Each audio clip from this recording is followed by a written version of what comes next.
नमस्कार. शिवसेना उद्धव बाळासाहेब ठाकरे पक्षाच्या वतीने आजच्या या अत्यंत महत्वाच्या पत्रकार परिषदेमध्ये सर्व प्रिंट तथा इलेक्ट्रॉनिक माध्यमांच्या प्रतिनिधींचं मनपूर्वक स्वागत आहे. ही पत्रकार परिषद मी सुरू करण्याच्या आधी अत्यंत जबाबदारीने दोन मुद्दे सांगितले पाहिजे की पत्रकार परिषद मी राजकीय पक्षांच्या पलीकडे जाऊन करत आहे. कारण ही पत्रकार परिषद ही मला असं वाटतं की महाराष्ट्राच्या भविष्याशी संबंधित आहे आणि ती महत्वाची आहे. मी ही पत्रकार परिषद सुरू करण्याच्या आधीच राज्याचे माननीय मुख्यमंत्री तथा गृहमंत्री यांना विनंती करेल की त्यांनी मला खरंच सुरक्षेची हमी द्यावी आणि ते या विषयावर कुठलंही सत्तेचं राजकारण बाजूला ठेवून माझ्या सोबत त्यांची बहीण म्हणून नसेल पण महाराष्ट्राची नागरिक म्हणून ज्या नागरिकांची हमी त्यांनी घेतलेली आहे ती नागरिक म्हणून ते उभे राहतील अशी माझी मुख्यमंत्र्यांकडून अपेक्षा आहे. आपल्याला असं वाटेल की मी असं का आज वेगळ्या पद्धतीने बोलत आहे, तर त्याला कारण आहे. आपल्याला आठवत असेल की ऍडव्होकेट उके नावाचे एक गृहस्थ होते. त्यांनी काही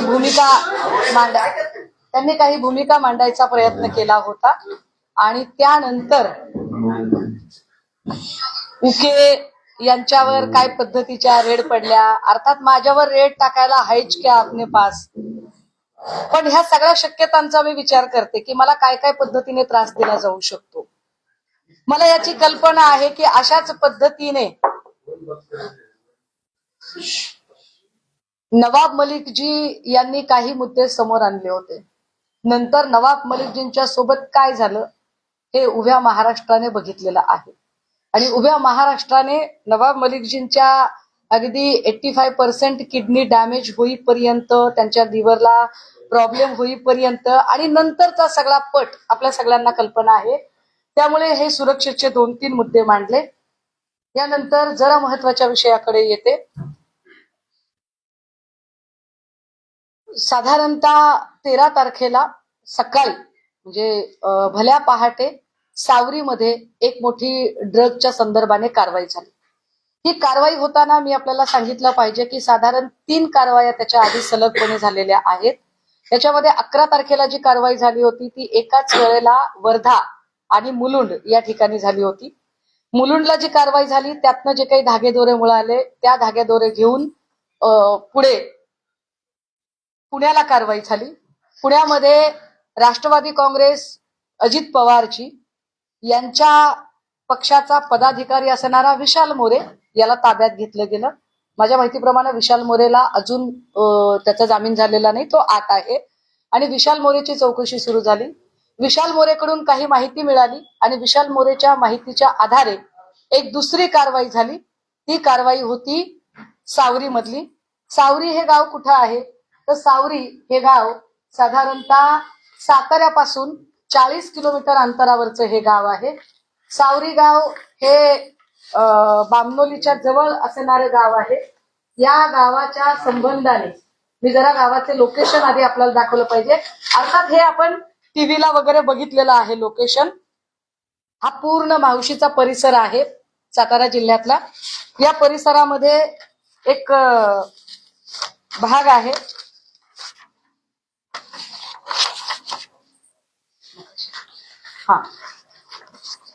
हे साधारणतः याच्यामध्ये 2 गोल दिसत आहेत आपल्याला.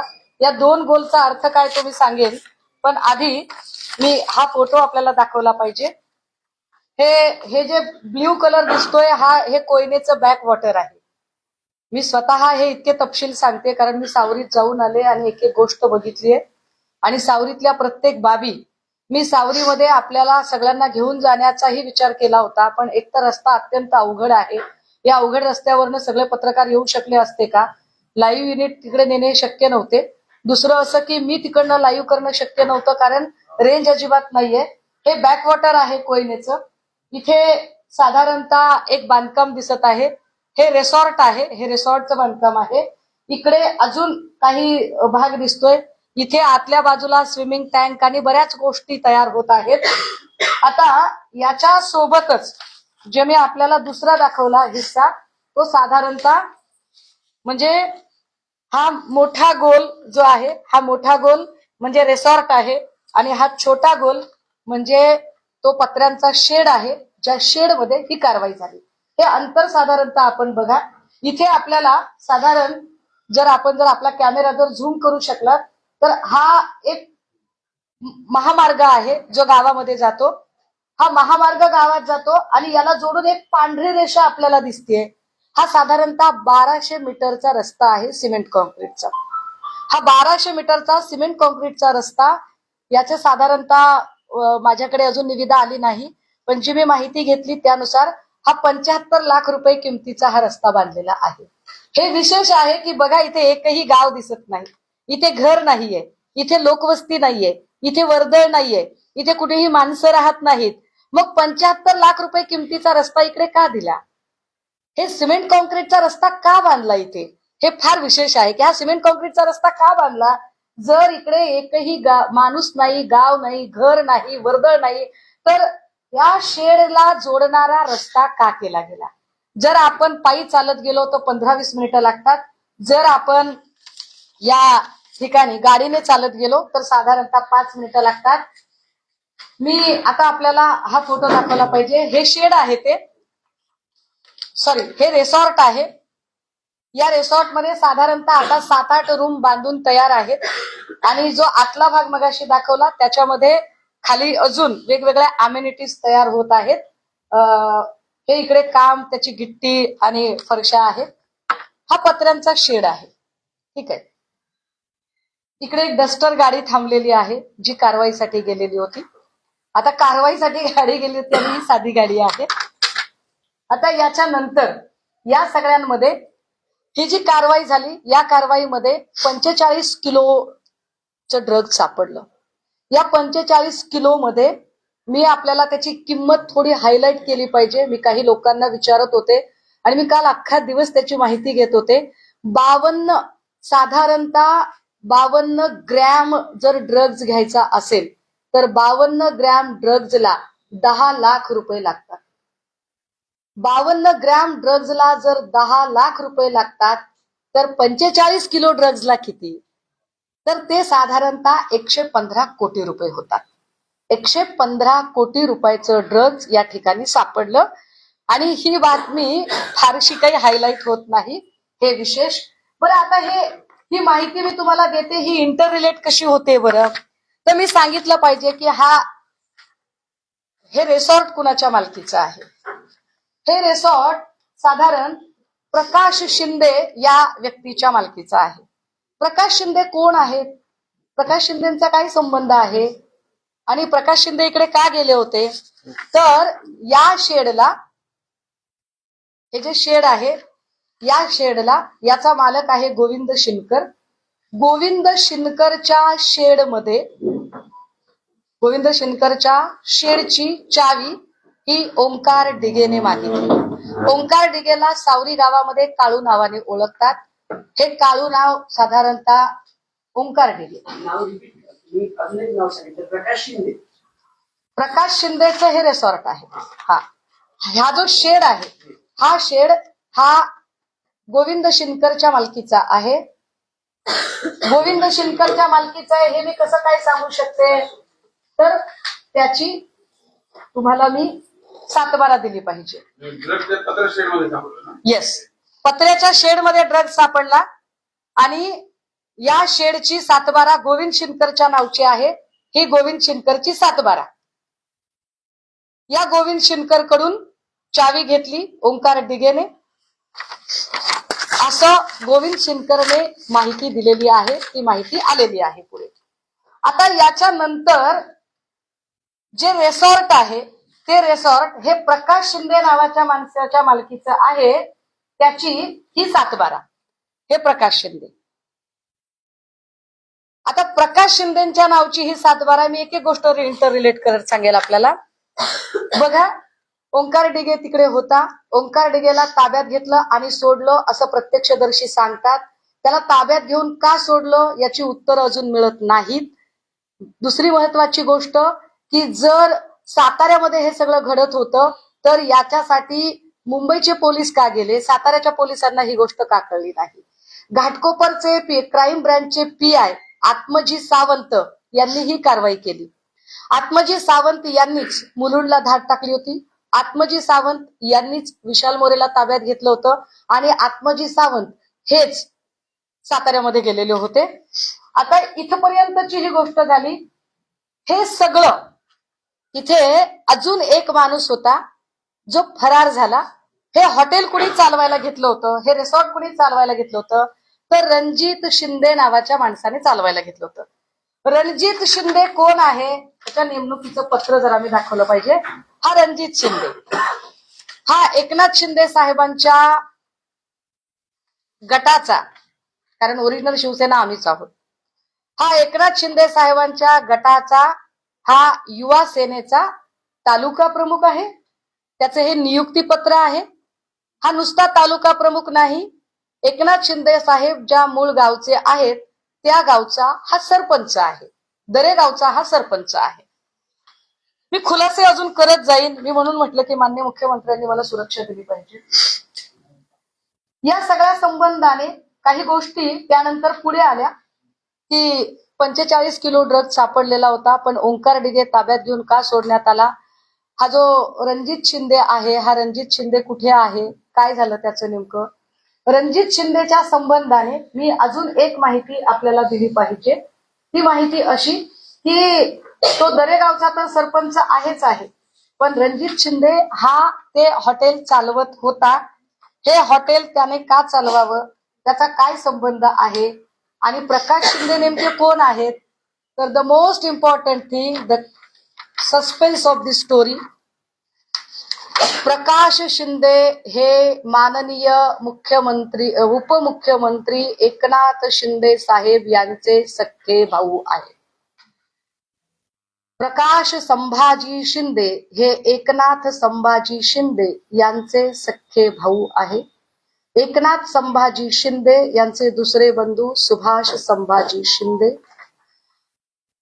काही लोक म्हणतील की तुम्ही चुकीची माहिती सांगताय. मला असं वाटतंय की आपण ती विकिपीडियाला सर्च करावी, आपण ती क्रॉस टॅली करावी. ठाण्यामधून 2017ला प्रभाग क्रमांक 17 मधून यांनी नगरसेवक पदाची निवडणूक लढवलेली होती. ही त्यांची वडिलोपार्जित सातबारा आहे. या वडिलोपार्जित सातबाऱ्यामध्ये सुभाष संभाजी शिंदे आणि प्रकाश संभाजी शिंदे हे दोघे जण एकत्र दिसतात वडिलोपार्जित सातबाऱ्यामध्ये. ही वडिलोपार्जित सातबारा बघताना अजून एक गोष्ट स्पष्ट व्हावी की पोलिसांच्या रेकॉर्डवर आलेली गोष्ट अशी आहे की या शेडमध्ये 3 लोक राहत होते. या 3 लोकांची नावं काय आहेत बरं, तर या 3 लोकांची नावं जरा मी आपल्याला सांगितली पाहिजे. त्यातलं एक नाव आहे कायम नजर अब्बास सय्यद. दुसरं नाव आहे हबीजुल फक्रुल इस्लम, राहणार लहरी घाट, पोस्ट सेतू, याकडी, जिल्हा मोरीगाव, आसाम. आणि तिसरं नाव आहे राजिकुल खलीलुल रहमान. आता ही 3 माणसं या शेडमध्ये कशी आली, आसामहून इकडे कशी आली, कुणी आणलं असेल बरं त्यांना इकडे. ह्या सगळ्यांची उत्तरं शोधली पाहिजेत कोणीतरी. 45 किलो ड्रग्ज नुसतं तिथे सापडलं म्हणजे खूप सारे ड्रग्ज असेल. कुणी आणलं त्यांना. याच्यातले काही बांगलादेशी आहेत असं म्हटलं जातंय. बांगलादेशी आलेत, अहो एरवी शोधून शोधून काढतात. मग आता किरीट सोमय्या, राणा राणे, कंगना रनौत, वेर आर दे, हे सगळे लोक करत नाहीयेत. याचा एकाचा पत्ता आसामचा आहे. काल हर्षवर्धनजी सपकाळ साहेब यांनी असं म्हटलंय की हे बांगलादेशी आहेत. हे बांगलादेशी आहेत की नाही हे अजून पोलीस स्पष्टपणे सांगू शकतील. पण अतिशय महत्वाची आणि स्फोटक गोष्ट ही आहे आणि तुषार दोशींनी काही बातमी लपवली. तुषार दोशींनी ही माहिती लपवली की प्रकाश शिंदे नेमका कोण आहे. तर प्रकाश शिंदेचा संबंध काय, तर पोलिसांनी जी माहिती दिली होती आणि पोलिसांनी जे म्हटलं होतं आणि ज्याच्यानुसार अनेक ठिकाणी बातम्या आलेल्या आहेत, हे मी सांगितलं पाहिजे आवर्जून. कारण मी ड्रगच्या रॅकेटवर गेली 3 वर्ष काम करते आणि 3 वर्ष काम करताना शंभरात देसाईंनी माझ्यावर अब्रू नुकसानीची केस 20 टाकायची भाषा केली. मी घाबरत नाही तुमच्या केसेसना, कारण प्रश्न इथल्या युवा पिढीच्या भविष्याचा आहे. या शेडमध्ये नेमकं असं काय काम चालत होतं? हे मध्ये एक दोन महिने गायब होते, पण हे 1.5-2 वर्षांपासून होते असं स्थानिक सांगतात. हे लोक बाहेर येत नव्हते. हे बांगलादेशी का असावेत, असं का वाटतं, यावर जेव्हा मी काल स्थानिकांशी बोलत होते तेव्हा स्थानिक सांगत होते की यांच्या चेहऱ्याची ठेवण भारतीय लोकांसारखी नाही. या लोकांच्या चेहऱ्याची ठेवण वेगळी दिसते, त्यामुळे हे वेगळ्या लोक असतील. मग हे काम काय करत होते? हे तिकडे खोदकाम करत होते का? हे तिकडे बांधकाम करत होते का? हे तिकडे काही खाणीचं वगैरे काम करत होते का? मग ते काम दिसलं का नाही? आता पोलीस रेकॉर्ड आणि बातम्या आणि काल हर्षवर्धनजी बोलले त्याच्यानुसार या 3 लोकांना जेवण कुठून जात होतं? तर या 3 लोकांना जेवण या हॉटेलमधून जात होतं. जे हॉटेल प्रकाश शिंदे यांचं, जे हॉटेल रणजित शिंदेने चालवायला घेतलं, जे हॉटेल रणजित शिंदे हा दरेगावचा सरपंच आणि युवा सेनेचा तालुका प्रमुख. आता प्रश्न असा निर्माण होते की असं पंचतारांकित रिसॉर्ट तयार होत आहे आणि अशा रिसॉर्ट मधलं जेवण 3 कामगारांना परवडलं कसं काय? 3 कामगारांना परवडतं कसं हे जेवण, की रोज इकडनं जेवण जाते? असं आपण गृहीत धरू की हे 100 रुपयाला ताट असेल, तर 100 रुपयाला ताट द्यावं, इतकी वाईट अवस्था या रिसॉर्टच्या मालकावर कशी काय आली की त्यांनी 100 रुपयाचं ताटाचं जेवण त्यांना द्यावं? माहिती माझी नाही, ही माहिती पोलिसांच्या तपासातली माहिती आहे. फार याच्यापेक्षा अजून काय स्फोटक असू शकतं? तर याच्यापेक्षा स्फोटक ही गोष्ट आहे की कुठलीही FIR ही पब्लिकली असली पाहिजे. FIR हे पब्लिक डॉक्युमेंट आहे. ऑनरेबल कोर्टाने या संबंधाने एक निर्वाळा दिलेला आहे.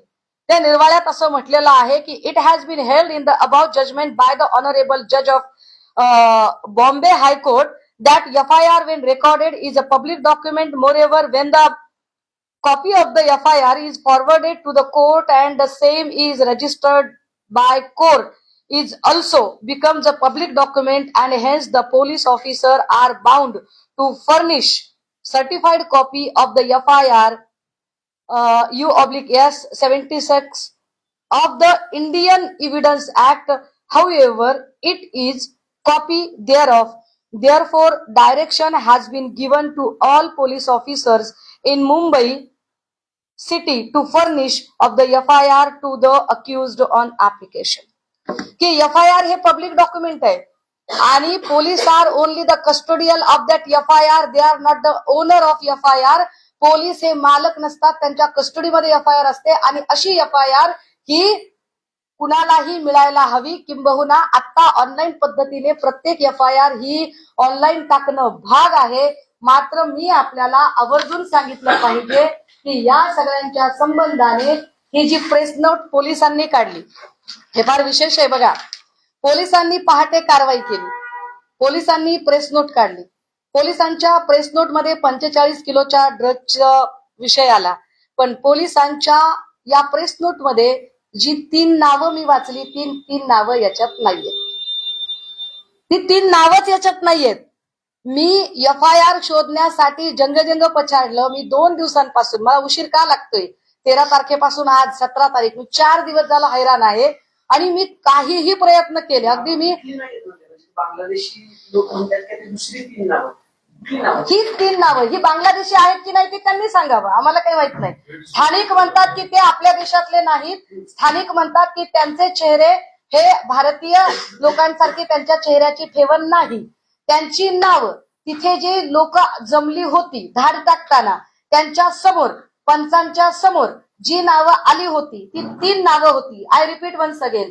कायम नजर अब्बास सय्यद, हबीजुल फक्रुल इस्लाम, राहणार लहरीघाट, पोस्ट सेतू, याकडी, जिल्हा मोरीगाव, आसाम, आणि 3रं नाव राजिकुल खलीलुल रहमान.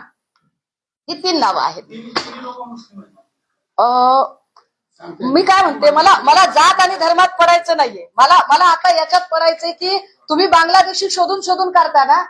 तुम्हाला बांगलादेशी कलानगर आणि बांद्र्यामध्ये फार हौसेने शोधायला जायची हौस आहे ना. ह्याचं काय करायचंय ते सांगा. आणि ही एफआयआर का रेकॉर्डवर आली नाही? ही एफआयआर, दादा एकच मिनिट तुम्ही प्रश्न विचारा, सगळे मी तुम्हाला उत्तर देते. मला फक्त एवढं फिनिश करू द्या, एकदा लिंक करू द्या सगळी स्टोरी. ही एफआयआर ऑनलाईन का दिसत नाही? आपल्याकडे ऑनलाईन फक्त दोन प्रकारचे एफआयआर दिसत नाहीत. लहान बाळांशी संबंधित गुन्हे आणि महिलेचा विनयभंग किंवा बलात्काराची केस असेल तर एफआयआर दिसत नाही. बाकी कुठलीही एफआयआर अशा पद्धतीने लपवता येत नाही. पण ही पहिली वेळ नाही. ही पहिली वेळ नाही. अमृता फडणवीस यांनी अनिक्षा जयसिंघानीच्या विरोधात केलेली एफआयआर ती सुद्धा ऑनलाईन उपलब्ध नाही. म्हणजे सरकारशी संबंधित जेव्हा एफआयआर असतात तेव्हा त्या एफआयआर मिळत नाहीत. हे फार विशेष आहे की अमृता फडणवीसांनी अनिक्षा जयसिंघानीच्या संबंधाने केलेली एफआयआर, ज्या एफआयआरला सभागृहात ऑन फ्लोर अजितदादांनी प्रश्न विचारला आणि ऑनरेबल चीफ मिनिस्टर यांनी उत्तर दिलं, तीही एफआयआर नव्हती.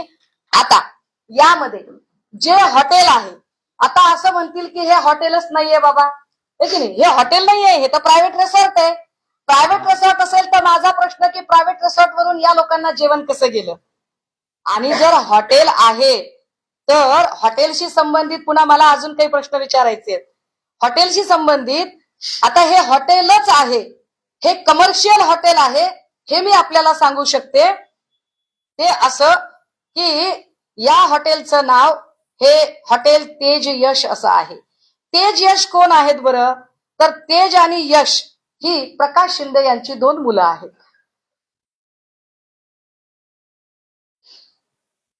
दादा हे साधारणतः कमर्शियल हॉटेल 4.8 रेटेड आहे. मी आपल्याला गुगलवर दाखवते, डायरेक्ट ऑनलाईन दाखवते. हे 4.8 रेटेड आहे हॉटेल. हे बामनोलीच्या तिथलं हॉटेल आहे. विशेष याला जर तुम्ही इकडे व्हॉट्सअप मध्ये जर गेलात तर याला तुम्ही वेबसाईट तर चेक करू शकता, पण तुम्ही याला व्हॉट्सअपवर जाऊन तुम्ही याच्यात बुकिंगही करू शकता. हे कमर्शियल हॉटेल आहे. हे बघा, हे ह्याचं कार्ड आलं याच्यामध्ये. ठीक आहे. आता तुम्ही म्हणाल की कमर्शियल हॉटेल आहे तर इतकं काय त्याच्यामध्ये? हॉटेल आहे कळलं ना, का सांगताय तुम्ही आम्हाला? मी ते यासाठी सांगितलं पाहिजे की ही साधारण MSRDC विशेष प्राधिकरणची कॉपी आहे माझ्या हातात. या विशेष प्राधिकरण कॉपीने काही आक्षेप घेतलेले आहेत की तिथे त्यांच्या परमिशन शिवाय कुठलीही कमर्शियल प्रॉपर्टी तयार करता येत नाही. आणि हा आक्षेप हॉटेल तेज यशवर घेतलेला आहे. हॉटेल तेज यशवर हा आक्षेप का घेतला त्याचं अजून एक कारण मी आपल्याला सांगितलं पाहिजे.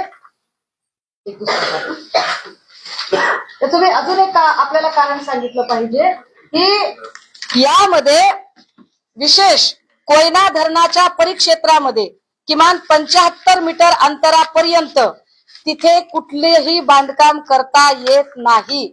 असं असताना सुद्धा फक्त 5 मीटर अंतरावर हे बांधकाम केलं गेलं. नाही, कॉपी आहे, रूल आहे तर फक्त 5 मीटरच्या अंतरावर हे बांधकाम केलं गेलं. आता जर 5 मीटरच्या अंतरावर जर तुम्ही बांधकाम केलेलं आहे तर काय याच्यावर आक्षेप घेतले गेले? त्याचं काय केलं? एकाही अभियंत्याने यावर आक्षेप घेतला नाही. हे प्रिव्हिलेज कुणाला दिले गेले? हे प्रिव्हिलेज प्रकाश शिंदेला मिळाले.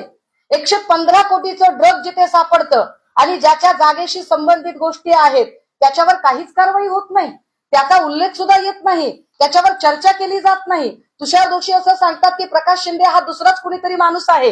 तुम्ही म्हणाल तुमच्याकडे काय पुरावा आहे? मी तर तुम्हाला 7/12 पण दाखवली हो साहेब, मी सगळंच दाखवलं.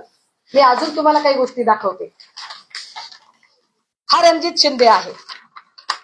हा रणजित शिंदे दरेगावचा सरपंच जो हॉटेल चालवत होता. हे श्रीकांत शिंदे त्यांच्या सोबतचा फोटो असणं स्वाभाविक आहे. हा रणजित शिंदे आहे. दरेगावी हेलिकॉप्टर उतरतं उडतं त्यावेळेची सगळी सोय रणजित शिंदे. ठीक आहे. प्रकाश शिंदेची दोन मुलं म्हणजे तेज आणि यश ही साधारणतः वाढदिवसाला लागलेली एक जाहिरात. म्हणजे मी त्या गावात गेले म्हणून जे काही फोटो मी काढू शकले त्याच्यातले हे बघा. रुद्रांश व दादाला आणि मोठ्या पप्पांना वाढदिवसाच्या हार्दिक शुभेच्छा. शुभेच्छुक कोण आहेत? यश प्रकाश शिंदे, तेजस प्रकाश शिंदे, त्यांचे वाढदिवस, हे सगळे कागद. डीसीएमचे भाऊ जे रॅकेट चालवले असं ते आरोप करत नाही, माझं काय म्हणायचंय, जर डीसीएमचे भाऊ चालवतात की नाही चालवतात ते पोलिसांनी ठरवावं, पण या गोष्टीची एफआयआर पब्लिक का केली नाही? तुषार दोषींनी प्रकाश शिंदे हा माणूस कोण आहे या व्यक्तीची ओळख का लपवून ठेवली?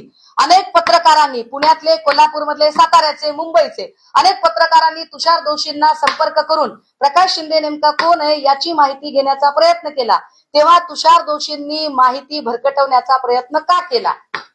बर, पुढे ड्रग्ज प्रकरणातले हे आरोपी फरार आहेत, काय यावर चर्चा केली जाणार आहे का? महानगरपालिकाचे इलेक्शन तोंडावर आहे, तुम्ही सगळे महानगरपालिका फार सुरक्षित आणि अत्यंत चांगल्या वातावरणामध्ये, आम्हाला सुरक्षित हातांमध्ये पालिका द्यायची वगैरे, हे सुरक्षित हात कसे समजायचे की जर गृहमंत्री याची एफआयआर, याचा कॉग्निझन्स का घेतला जात नाही? याची एफआयआर कुठे आहे? एफआयआर झाली की नाही झाली? आत्मजी सावंत यांच्यावर दबाव आलेला आहे का? आत्मजी सावंत त्याच्यानंतर पीआय आत्मजी सावंत ज्यांनी रेड केली होती ते याच्यानंतर काहीही बोललेले नाहीत. अशी कुठे प्रेस नोट असू शकते का की ज्या प्रेस नोट मध्ये काही तपशीलच नाही दिलेले? अरे मग घेतली तरी कशाला प्रेस नोट? घेतली कशाला तुम्ही? पत्रकार परिषद घेतली कशाला आणि कारवाई तरी कशाला केली? म्हणजे याचा अर्थ कारवाई करायला गेले होते पण त्यांना कल्पनाच नव्हती की पुढे काय वाढून ठेवलेलं आहे, आणि नंतर मात्र त्यांनी या सगळ्यातनं वॉकआउट करायचा प्रयत्न केला का? मी जरा पोलिसांची प्रेस नोट पुन्हा एकदा वाचून दाखवू का? दिनांक 9/10/2025 रोजी गुन्हा प्रशासन शासन कक्ष 7 यांच्याकडून मुलुंड पश्चिम मुंबई येथे 2 इसमांकडून 136 ग्रॅम एमडी मॅफेड्रॉन हा अंमली पदार्थ जप्त करण्यात आला होता. सदर बाबत विस्था गु र क्रमांक 165/225 2025 कलम 8 क 22 क 29 एनडीपीएस ऍक्ट अन्वये गुन्हा दाखल करण्यात आला. गुन्हा दाखल करण्यात आला तर 5 दिवसांपासून एफआयआर का नाही? एरवी काही नसताना तुषार दोषी कुणालाही सोबत घेऊन पत्रकार परिषदा घेऊन तपासातल्या गोष्टी उघड करतात ना. मग इतकी महत्वाची गोष्ट जी महाराष्ट्राच्या भविष्याशी संबंधित आहे या गोष्टीवर आता मौन का बाळगलं जात आहे? यावर एकही जण प्रश्न का विचारत नाही? एरवी कुणी साधा सभागृहात पत्ते खेळला तर त्याचे राजीनामे मागितले जातात ना. मग आता या प्रकरणामध्ये कोण कुणाचा राजीनामा मागणार आणि कसा मागणार? किरीट सोमय्या, नितीश राणे, कंगना राणावत, नवनीत राणा या सगळ्या लोकांचे रोल काय असतील? कट्टर हिंदुत्ववादी म्हणणाऱ्या लोकांना आता आमचे काही प्रश्न आहेत. कट्टर हिंदुत्ववादी म्हणणारे लोक यांना हे कळत नाहीये का की ड्रग्ज हा विषय हा मुस्लिम पोरांनाही अफेक्ट करेल, हा शीख पोरांनाही अफेक्ट करेल, हा जैन पोरांनाही अफेक्ट करेल आणि हा हिंदू पोरांना सुद्धा अफेक्ट करेल. मग तुम्ही जर हिंदूंच्या रक्षणासाठी आहात तर हिंदू पोरं या ड्रग्जच्या जाळ्यामध्ये जर अडकू शकतात तर तुम्ही यावरती का बरं आतापर्यंत बोलला नाही? धरण क्षेत्रापासून 75 मीटर अंतरावरचं बांधकाम करता येत नसताना हे बांधकाम झालं कसं? या परमिशनचं काय करायचं? किरीट सोमय्या बुलडोजर घेऊन जातात ना, किरीट सोमय्या हातोडा घेऊन फिरतात ना सगळीकडे. किरीट सोमय्याने अनेक वेळेला रत्नागिरीच्या किनाऱ्यावरून हातोडा घेऊन फिरले ना. मग इथे किरीट सोमय्या हातोडा घेऊन जाण्याचा मुहूर्त कधी काढणार आहे? काय ही गोष्ट तुम्हाला उजेडात येऊ द्यायची नव्हती का? तुमच्याकडे म्हणजे मी म्हटलं की हे पक्षीय राजकारणाच्या पलीकडे नेलं पाहिजे, पण निवडणुकांमधला पैसा आणि या ड्रग्ज मधून आलेला पैसा या दोन्हींचा कुठे काही संबंध आहे का? शोधणं काम पोलिसांचं आहे. मी फक्त प्रश्न निर्माण करते आणि मी प्रश्न अत्यंत तार्किक पद्धतीने विचारते. हे तार्किक पद्धतीने विचारलेल्या प्रश्नांची उत्तरं पोलिसांनी दिली पाहिजे. रणजित शिंदे शिंदे साहेब मुख्यमंत्री होण्याच्या आधी हा मुंबईत राहत होता. एरवी लोक खेड्यातून शहराकडे जातात. रणजित शिंदे हा एकनाथ शिंदे मुख्यमंत्री झाल्यानंतर शहराकडून खेड्याकडे का गेला? लॉजिक आहे की का तो खेड्याकडे गेला? त्याचं एवढं असं काय अडलेलं होतं? कितीतरी गोष्टी. हे तेजस हॉटेल अनाधिकृत आहे, या जागेचा एनए नाहीये, या जागेच्या संबंधाने ऑब्जेक्शन्स आहेत. या ऑब्जेक्शन्सवर आता संबंधित मग हे नगर विकास खातं वगैरे हे सगळं कशासाठी वापरलं गेलं? हे प्रिव्हिलेज कुणाचे आहेत? हे प्रिव्हिलेज कुणाला मिळालेले आहेत? या सगळ्यांमध्ये नेमका 75 लाखाचा जो रस्ता झालेला आहे, जो 1200 मीटरचा रस्ता आहे, तुम्ही त्या रस्त्याला मी तुम्हाला घेऊन जायला तयार आहे. कारण त्या गावातला एक एक रस्ता, एक एक गल्ली काल मी बघितलीये. मी जाताना काही पत्रकारांशी बोलायचा प्रयत्न केला होता, तेव्हा अनेक पत्रकारांनी ही गोष्ट काही वर्कआउट होऊ शकत नाही असं सांगितलं.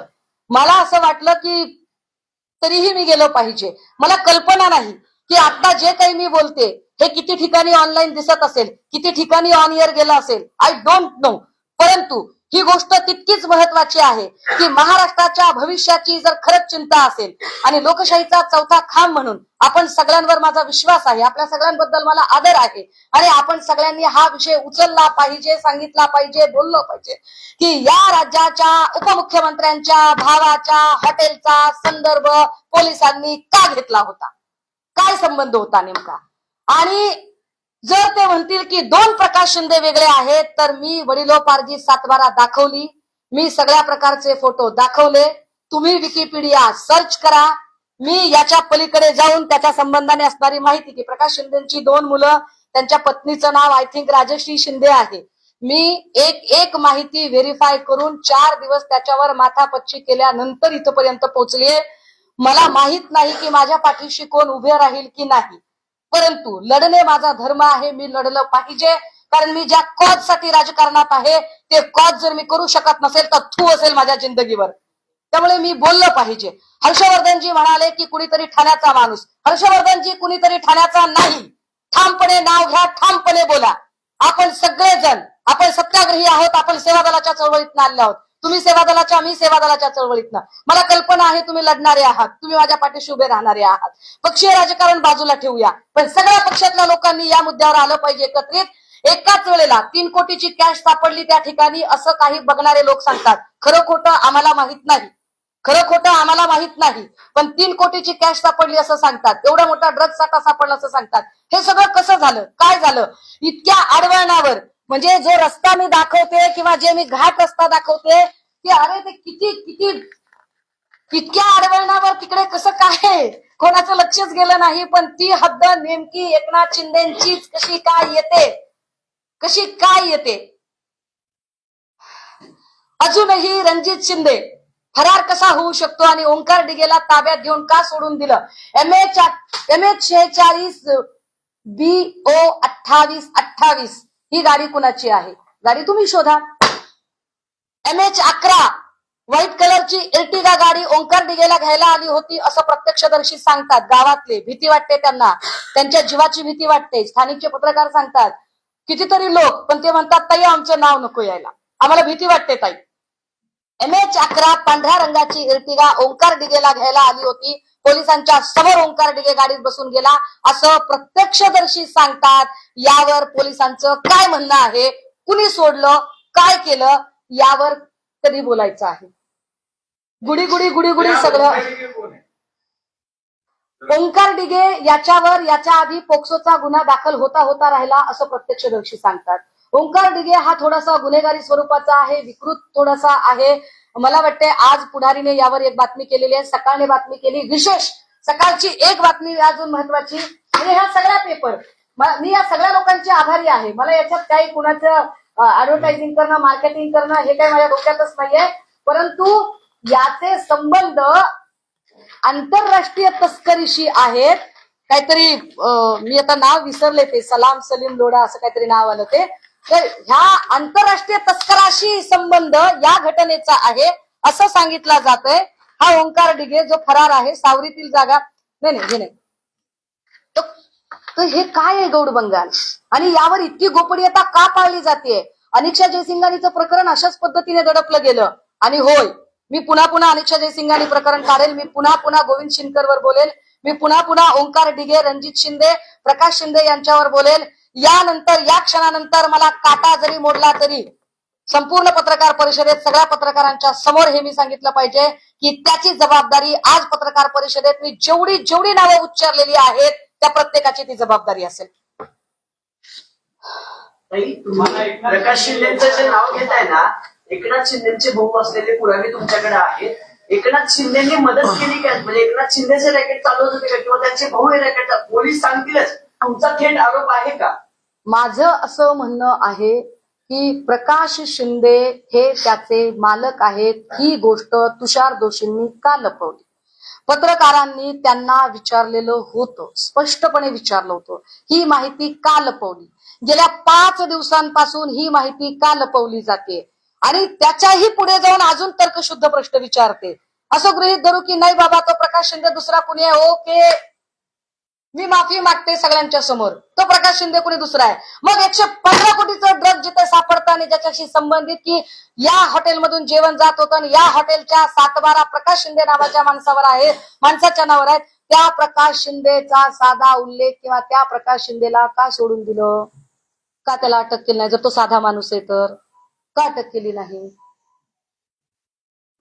मी प्रत्येक प्रश्न लॉजिकल आपल्याला विचारते. आता कुणी साले म्हटलं तर राजीनामा, अमेडिया कंपनीत, अर्थात मी काही यांची बाजू घेत नाहीये. मला अजित पवारांशी देणं घेणं नाही, मला देवेंद्र फडणवीसांशी घेणं देणं नाही. पण मोहळांचा राजीनामा मागता पार्थ पवारचा राजीनामा मागितला होता. आता पार्थ पवार आणि मोहळ या दोघांचा तर राजीनामा घेतलाच पाहिजे.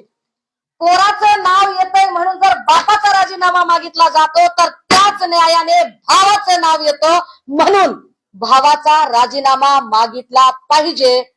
अपेक्षा आहे की या राज्यातले किती आमदार किती खासदार या राजीनाम्याची मागणी करतात, ज्यांना महाराष्ट्राच्या भविष्याची चाड असेल. मी पक्षीय राजकारणाच्या पलीकडे जाऊन सांगते आणि फार द्वेषाने सांगते.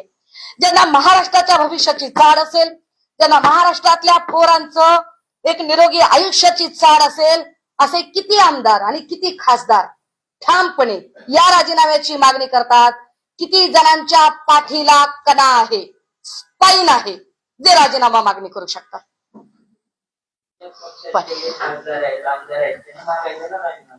अरे माझा तर पक्ष मागेल. मी भाजप सेना सगळ्यांनाच म्हणते. काँग्रेसने याच्यामध्ये पत्रकार परिषद घेतली तुमच्या माहितीसाठी. काँग्रेसने यामध्ये हर्षवर्धनजींनी यावर पत्रकार परिषद घेतली. माझ्या माहितीप्रमाणे विजयजी वड्डेट्टीवार यांनी पण त्यावर काहीतरी उवाच केलेला आहे. माझ्या पक्षाकडून आम्ही आज बोलतोय त्याचं कारण हे की जोपर्यंत हातात डॉक्युमेंट येत नाहीत तोपर्यंत बोलू नये. हा, पण डॉक्युमेंट जोपर्यंत सॉलिड आणि व्हॅलिड हातात नसतात तोपर्यंत बोलायचं नाही. हा मी माझा स्वतःला घालून घेतलेला नियम आहे आणि मी त्या कागदपत्रांच्या सह आज बोलते की कोण कोण आता एकनाथ शिंदे आणि श्रीकांत शिंदेनी राजीनामा द्यावा असं स्पष्ट म्हणतो तुमच्या. ऍटलिस्ट ही चौकशी होईल. प्रकाश शिंदे कोण आहे कळेल. एकनाथ शिंदे साहेबांनी राजीनामा द्यावा ही माझी मागणी आहे, पण ही सभागृहाच्या बाहेरची आहे. सभागृहाच्या आत सगळ्या पक्षाच्या लोकांनी मागणी एकनाथ शिंदेनी मी राजीनामा विरोधी पक्ष म्हणून, या पक्षाची उपनेता म्हणून, या पक्षाची प्रवक्ता म्हणून, या पक्षाची जबाबदार पदाधिकारी म्हणून आणि त्याही पेक्षा या महाराष्ट्रातली सजग नागरिक म्हणून, होय, मी श्रीयुत एकनाथ शिंदेजी यांच्या राजीनाम्याची मागणी करते.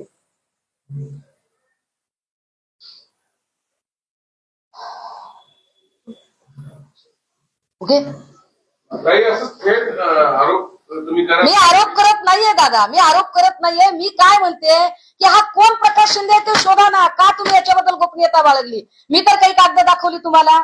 मग हा दुसरा प्रकाश शिंदे आहे का? तो कोण आहे तर दाखवा मला. मी वडिलोपार्जित 7-12 दाखवली आपल्याला दादा. ही वडिलोपार्जित 7-12 याच्यामध्ये एक 7-12 इकडे अजून. हा, ही वडिलोपार्जित 7-12 आहे. या वडिलोपार्जित 7-12 प्रकाश संभाजी शिंदे आणि सुभाष संभाजी शिंदे ही 2 नावं येतात. प्रकाश शिंदेच्या पोराची नावं म्हणजे जे एकनाथ शिंदेचे भाऊ आहेत त्यांच्या मुलांची नावं ही तेज आणि यश आहेत. तेज यश हे हॉटेल तेज यशचा ब्रँड आहे.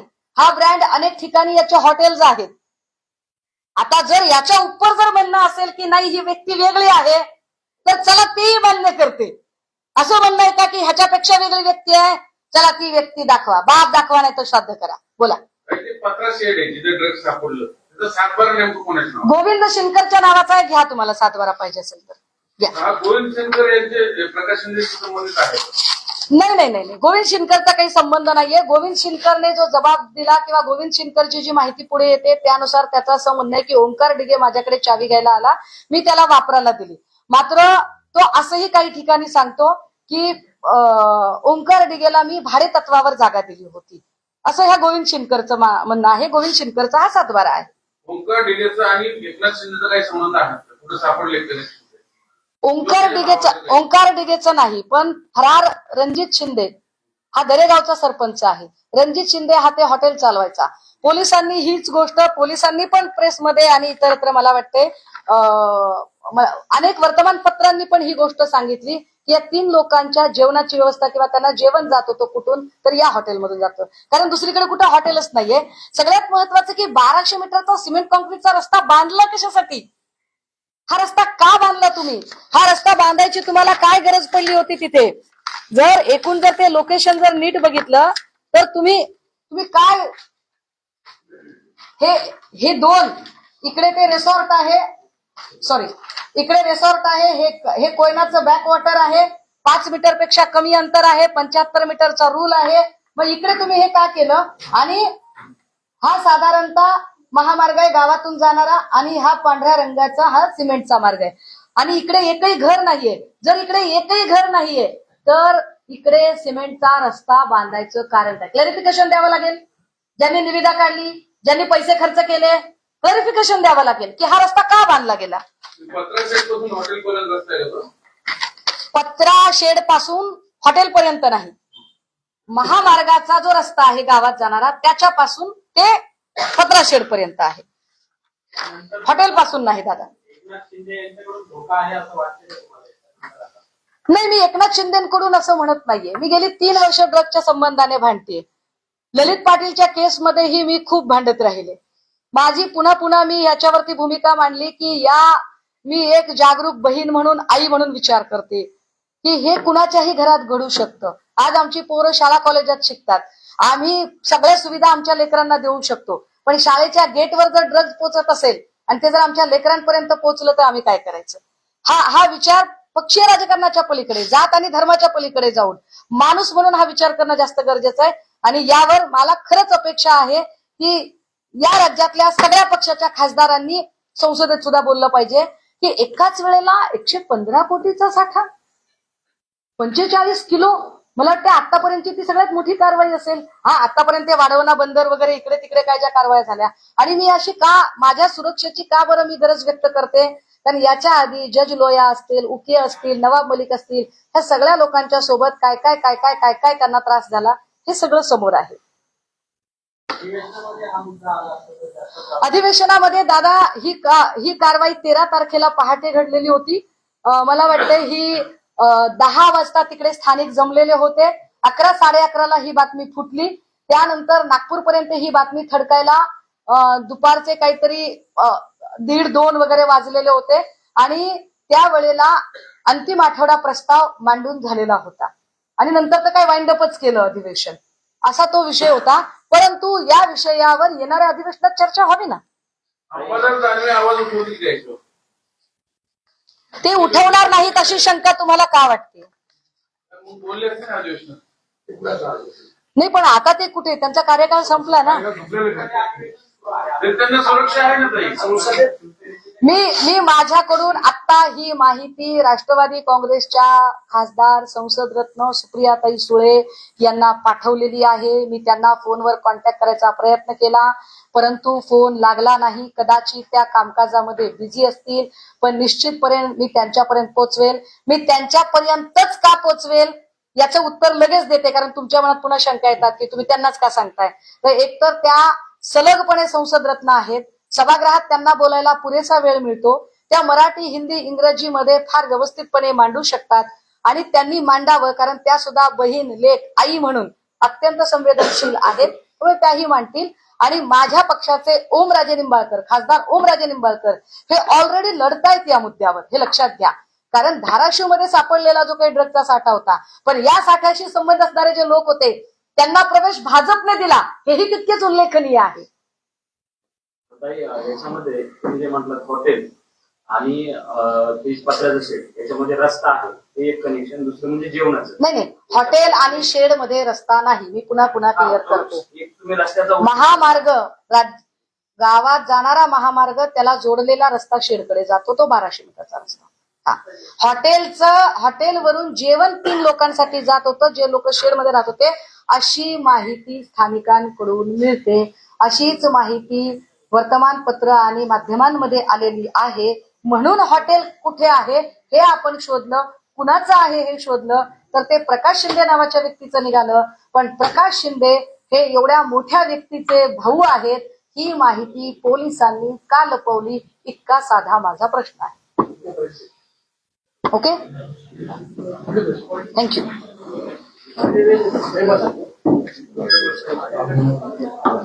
प्रश्न घ्यायचे माणिकराव कोकाटेंचा राजीनामा झाला पाहिजे, पण आता मला हा विषय डायव्हर्ट करायची इच्छा नाही. काही 2-3 प्रश्न आहेत फक्त.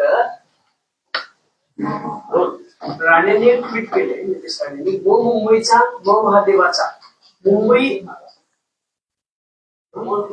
मुंबई लव येणाऱ्या महापालिकेच्या निवडणुकीत त्यांनी परत मुंबई लव जिल्ह्यात वगैरे असं ट्विट केलेलं आहे.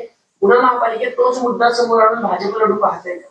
नसलेल्या गोष्टी कपोलकल्पित याच्यावर विचार करण्यापेक्षा राणेंनी एकदा हे जे ड्रग जिहाद वगैरे ज्या गोष्टी आहेत तिकडे लक्ष घालावं आणि आपण माझी मदत करावी.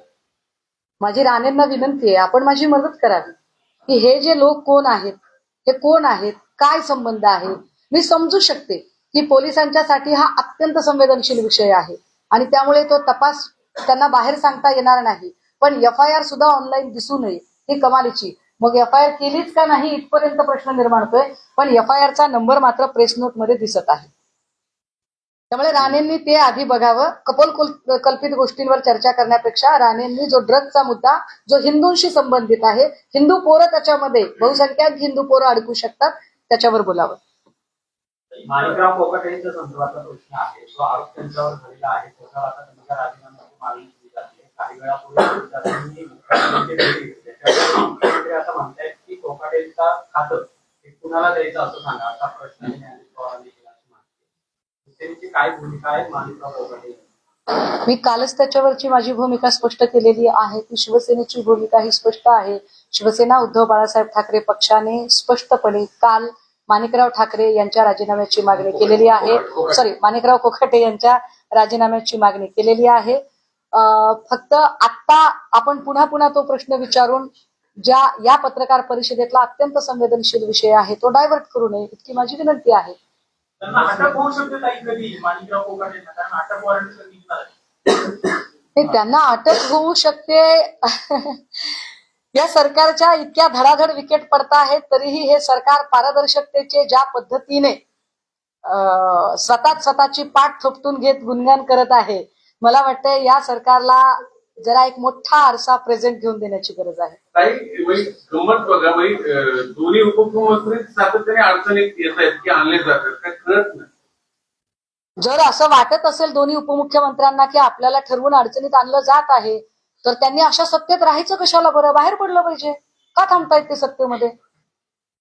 उल्हासनगरचे भाजपचे उमेदवार होते, त्यांच्यावर गोळीबार झालेला आहे. त्यांच्या कार्यालयावरती भाजपचे उमेदवार.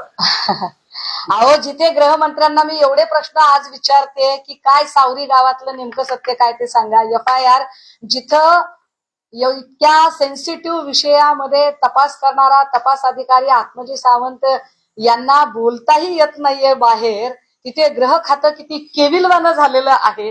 आणि अशा केविलवाण्या ग्रह खात्याच्या उपस्थितीमध्ये हे गोळीबार होणं, दिवसाढवळ्या खून होणं फारच सहज आहे. आणि वाईट याचं वाटतंय की अशा गोळीबारामध्ये आमच्या अभिषेक घोसाळकरजींची हत्या झाली, ज्यांच्या हत्येनंतर माननीय मुख्यमंत्र्यांनी कुत्र्याचं पिल्लू जरी गाडी खाली आलं तरी तुम्ही राजीनामा मागाल का असं म्हणत जी अत्यंत हिंकस शब्दामध्ये एका मृत व्यक्तीची संभावना केली, त्यांच्या कुटुंबातल्या एकेकाळच्या आमच्या सहकार्याने पुन्हा त्याच लोकांच्या सोबत जावं. मला काय बोलायचं, राज ठाकरेंचं नाव न घेता मला विषय डायव्हर्ट नाही करायचा.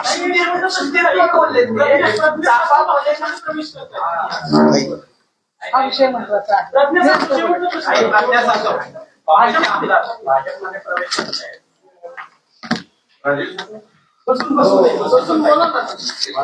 ह्या सगळ्यांचं एक मला जी गोष्ट कळली की मी अनेक नगरसेवकांशी वगैरे जेव्हा बोलते की अरे काय झालं दादा, कारण ही माणसं लग्न, वाढदिवस, मुंज या कार्यक्रमात जेव्हा भेटतात तेव्हा हे पक्षीय सगळे विधिनिषेध, मतभेद सोडून अत्यंत प्रेमाने बोलतात, आपुलकीने बोलतात आणि ते एकच खाजगीत सांगतात, ताई कितीही काम करा, भाजपमध्ये गेल्याशिवाय निवडून येत नाही. हे भाजपमध्ये गेल्याशिवाय निवडून येत नाही म्हणजे काय? हे निवडून आणतात म्हणजे कुठली जादूची कांडी फिरवतात? ही जादूची कांडी काय आहे? ती ज्याला ती जादूची कांडी हवी असेल, मला नकोय ती कांडी. प्रदेश आता आमदार झालेले आहेत तरी त्यांना राजीनामा देऊन भाजपमध्ये का जावं लागते? काय नेमकी नाही तरी भाजपकडे एवढे लोक असताना भाजपला स्वतःचे निष्ठावंत सोडून बाहेरचे का घ्यावे लागतात, हा खरा प्रश्न आहे.